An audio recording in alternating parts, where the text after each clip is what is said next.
A tea dinner, my parents sneered. How does IT feel being the most useless one here? Everyone laughed. I said, how does IT feel knowing this useless one won't be paying your bills anymore? The moment those words left my mouth, the table was dressed in white linen and lit with flickering candles all arranged beneath the low canopy of magnolia branches that arched over my parents' garden. It was their 40th anniversary, and everything was curated down to the antique silver and the jazz trio playing softly by the fountain. I sat near the end of the table, same as always, just close enough to refill the wine, just far enough to be forgotten. Sylvie had already regaled the table with 3 stories, each one louder and more self-congratulatory than the last. Her boutique had been featured in a local lifestyle magazine. A musician had stopped by. A model wore one of her custom silk wraps on Instagram. Dad beamed. Mom nodded along, her smile stretched thin with effort. When dessert was served, some peach tart, her assistant had picked up from a bakery I used to pay invoices for. Sylvie leaned forward and said it. How does it feel? She asked, raising her glass just high enough to make sure everyone was watching, being the most useless one here. A small ripple of laughter moved through the table like spilled champagne, quiet, sticky, and impossible to ignore. Dad's chuckle was deep and unbothered. Mom gave one of those closed-mouth smiles she uses when she doesn't want to seem complicit, but doesn't plan to object either. Sylvie's husband smirked as if he'd heard the joke before. He probably had. I didn't look down. I didn't laugh. I just folded my hands in my lap, then placed them carefully on the table. My voice didn't rise above the music, but it cut through the evening like a cello string snapping. How does it feel? I asked, keeping my eyes steady on Sylvie, knowing the useless one won't be paying your bills anymore. The silence was immediate. Forks froze mid-air. Someone coughed. Sylvie's smirk broke, faltered, disappeared. I stood up slowly. The legs of my chair scraped sharply against the stone patio. No one stopped me. No one spoke. I turned toward the garden gate, the air thick behind me. I didn't wait for them to call after me. I knew they wouldn't. I walked past the fountain, past the flickering lights and polished silver, and into the dark street beyond. My heels clicked against the bricks as I made my way home, each step steadier than the last. They didn't know it yet, but everything had already changed. I was 14 when I heard the panic in my mother's voice behind the kitchen door. It was the first time I understood money could hum like a warning in the walls of our house. Dad had lost a major client and the mortgage was due. I had been working at Bellamy Books on weekends, shelving paperbacks and straightening display tables for $7 an hour. That night I counted every dollar I had saved, $800 in total, and slipped the envelope onto my father's desk. He didn't say thank you. He called me reliable. The next month, Sylvie got a new convertible for her 18th birthday. A red one with a custom plate and white leather seats. The kind of car that turns heads even in Charleston's tourist traffic. She squealed when she saw it. My parents beamed. No one mentioned the envelope I'd left behind. By 17 I was taking extra shifts at a downtown cafe covering for students who needed weekends off. I gave Dad $500 for new drafting tools when he said his old set was barely holding together. He patted my head like I was the dog, then told Mom I was a walking trust fund.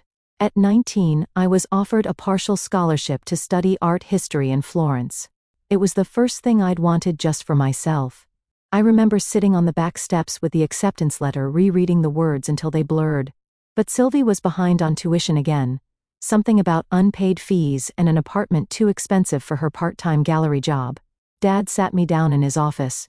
"Family helps family, Corinne," he said, with that heavy gaze he used to close a conversation before it began. I didn't fight. I transferred the $5,000 I had saved for Italy into an account linked to Sylvie's school. She graduated a year later with honors and a portfolio my parents framed. I graduated from a local state school, balancing night classes with 2 jobs. At Sylvie's wedding, I paid the deposit on the reception venue. When she opened her boutique Juniper and Silk, I co-signed the loan and never saw the paperwork again. They called me helpful, practical, steady, but never by my name, and certainly never with thanks. It was a Tuesday night, late enough that I'd already shut my laptop and brewed tea. I was in bed with a half-read book when my phone buzzed on the nightstand. Sylvie's name lit up the screen. I let it ring twice before answering. "Corinne?" "Hey," she said, voice bright like we'd just spoken that morning. I need a favor. I didn't say anything. I just waited. The boutique is doing great, really it is, but there's this space next door I want to expand into. The bank's offering a line of credit, but they want a CO signer. Just $75,000. It's nothing really. You're good with numbers. Can you help me make it happen? She said it like she was asking for a ride to the airport. I sat up. $75,000 isn't nothing, Sylvie. Oh, come on. She laughed lightly. You sit in that little apartment writing grant proposals all day. You've got investments. You don't even have kids or a mortgage. It's not like you're curing cancer. My throat tightened. No, I said. There was a pause. No. As in you won't help me. No, as in I won't co-sign a $75,000 loan for someone who hasn't repaid me for anything. The lightness vanished from her voice. You're being selfish. The word dropped like a match. I didn't argue. I ended the call. After the silence returned, I got out of bed and opened my laptop. I clicked through folders until I reached the one I'd named quietly without thinking. Records. It was locked. I typed in the password. Receipts, bank transfers, tax documents, tuition payments, business account top-ups, all traced back to me. I had scanned and saved every one year after year. At the bottom was a contract signed and notarized dated March 2015. I stared at the final line. Ownership stake. 51%. Corinne Mallory. She had cried the night she signed it. Overwhelmed and desperate. The business was collapsing. I had liquidated nearly everything I had to keep her afloat. She signed without reading. I never reminded her. She didn't remember what she gave me. But I had never forgotten. The silence after my question didn't break. It buckled. I watched it fracture in their eyes one by one. Sylvie blinked rapidly, her expression contorting like she couldn't decide whether to be offended or confused. My mother's hand hovered mid-air, still holding her wineglass. My father cleared his throat, but the sound had no weight. No one moved. I didn't sit back down.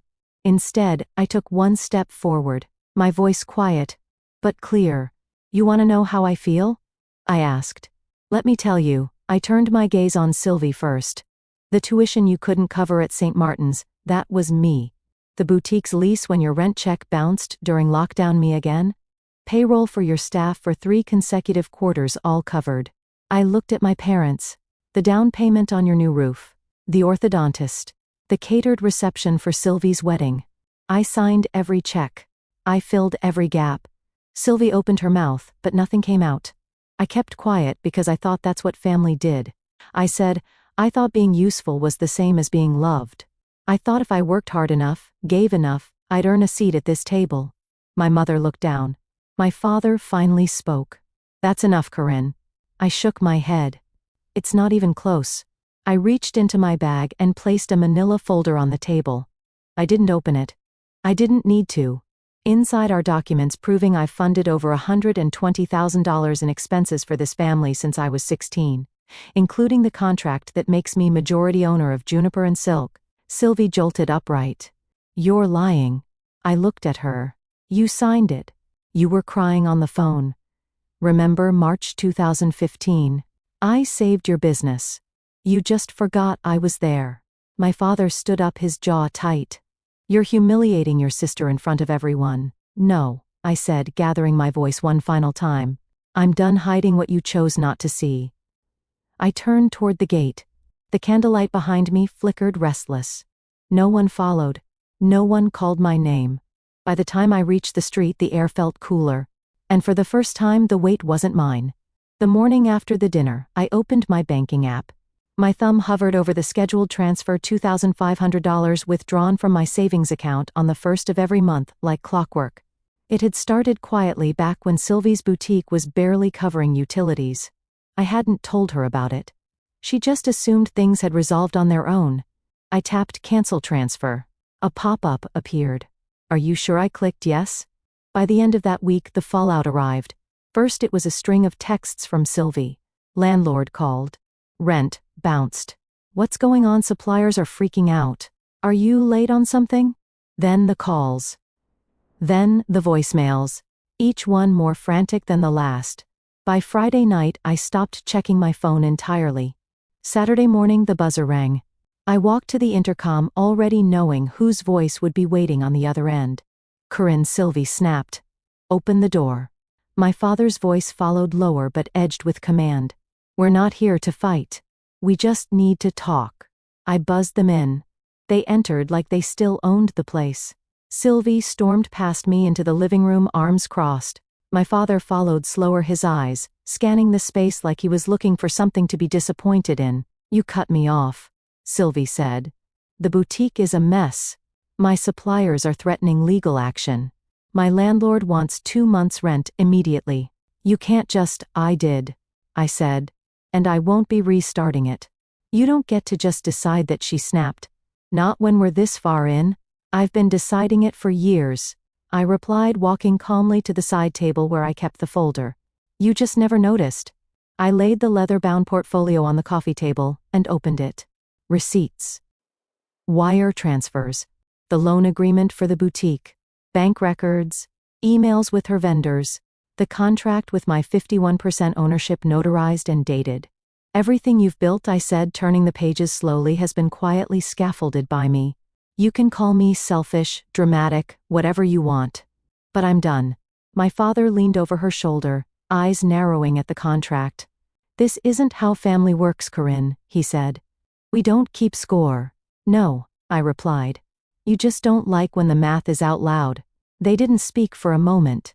Then Sylvie grabbed the folder, scanning the pages like she was seeing my name for the first time.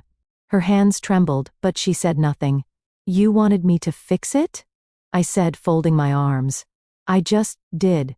My father's voice sharpened as he stepped between me and the coffee table. This ends now, he said.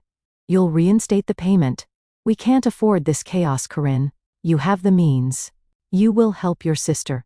He spoke like I was a child again, as if the years hadn't passed, as if I hadn't funded their peace for over a decade, as if obligation was my default setting.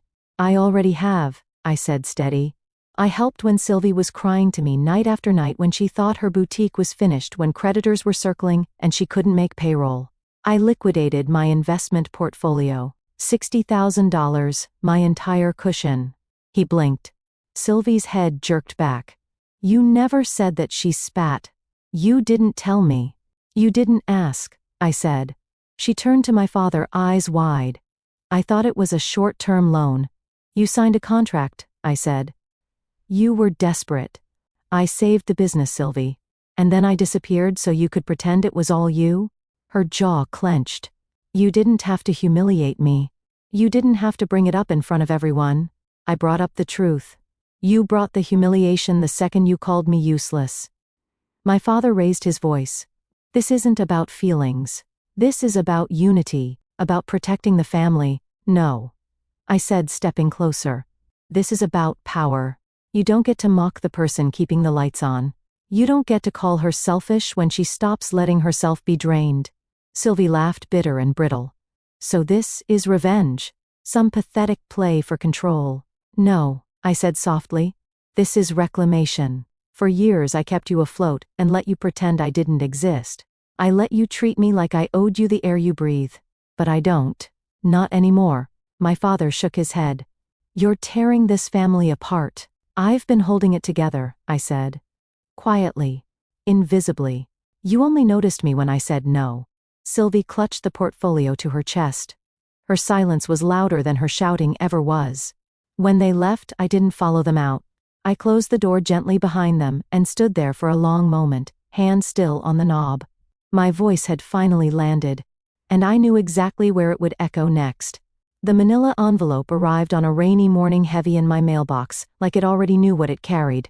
Inside was a lawsuit.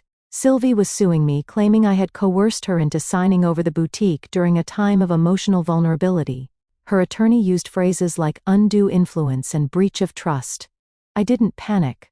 I called Laura, who gave me the name of a lawyer she trusted, Margot Shaw. Margot reviewed everything: my documents, the email chains, the wire transfers, the notarized contract.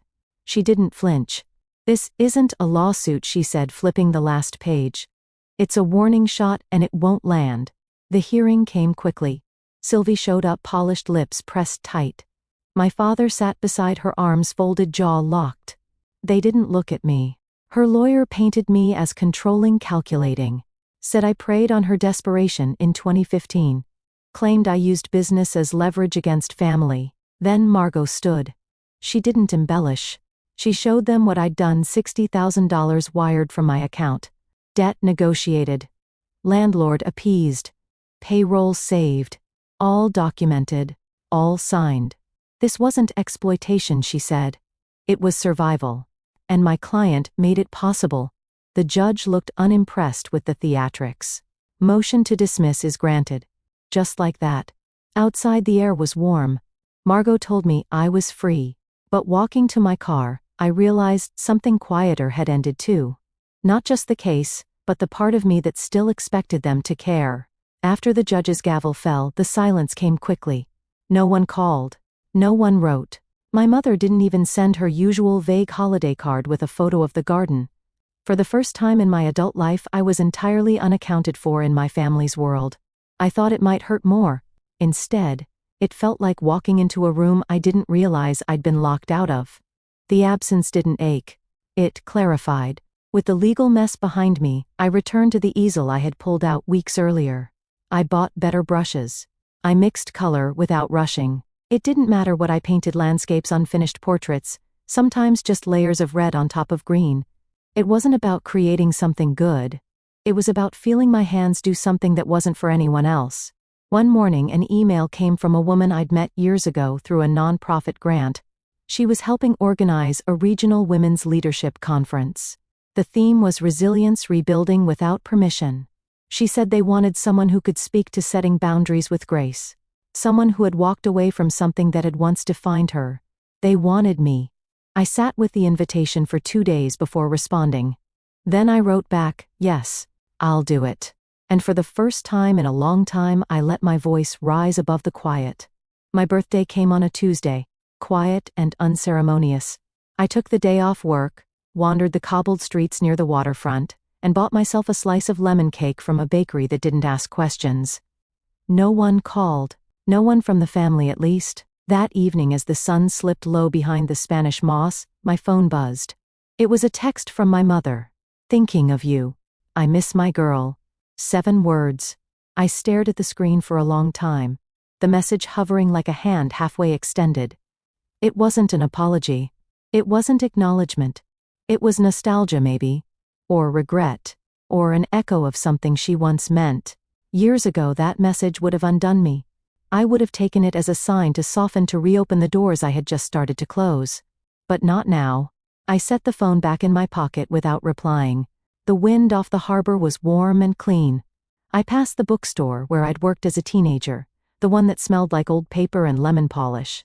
The lights inside glowed gently through the windows, and for a second I saw myself shelving paperbacks in the back corner, quiet and visible, hopeful. But she wasn't me anymore. I kept walking. Past the shops, past the schoolhouse with its mural half finished, past the wide porch of a house I used to imagine belonging to. The silence that followed me wasn't hollow this time. It was earned. The room was full of women, some in blazers, others in borrowed time. A soft murmur settled as I stepped behind the podium. The lights weren't harsh, but I could still feel the weight of being seen. I didn't bring notes. I just told the truth. For most of my life, I believed value came from what you could carry for other people. Their debts. Their dreams. Their disappointments. I became the helper, the planner, the one who showed up when everyone else looked away.